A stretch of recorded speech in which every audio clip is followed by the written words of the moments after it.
Hi friends, welcome to my channel. आज हम chicken गोटे भल रेसिपी बन देखेबी। यहाँ हूँ चिकेन फ्राए। से 300 ग्राम चिकेन नहीं भल भाव धोई देती। सब मसला पकेवा। अल्प अदा रसुण नहीं छेचिक पेस्ट बन देती।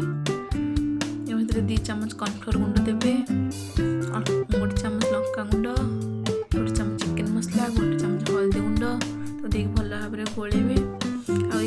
भल भाव गोले 10 मिनट पर्यटन रखिदेवे, जमी चिकेन को तार फ्लेवरटा भल भाव पलि आसो।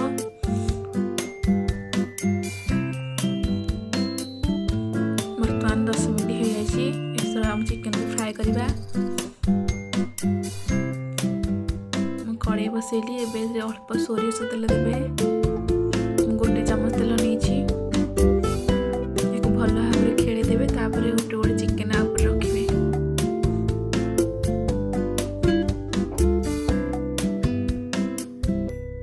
आपन चाहले तावारे भी बनै पारिबे।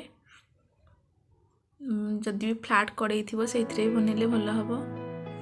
या एमती साइज कर रखिदे घोड़नी घोड़े छाड़देवे। Medium flame भाजबे।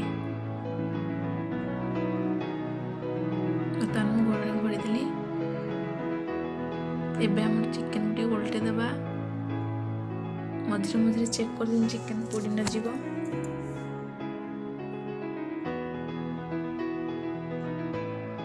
या पखाल सांगे खाइले बहुत टेस्ट लगी था। मीडियम फ्लेम रे एमती घोड़े भाजबे।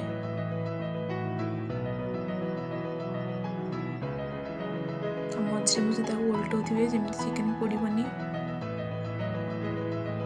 जो मैं चिकेन ग्रेवी खाई खाई भल लगुथ आप चाहिए एमती बन खाए बहुत टेस्ट लगता है।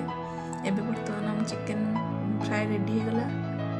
आशा कर रेसिपीटा भल लगी। Thank you.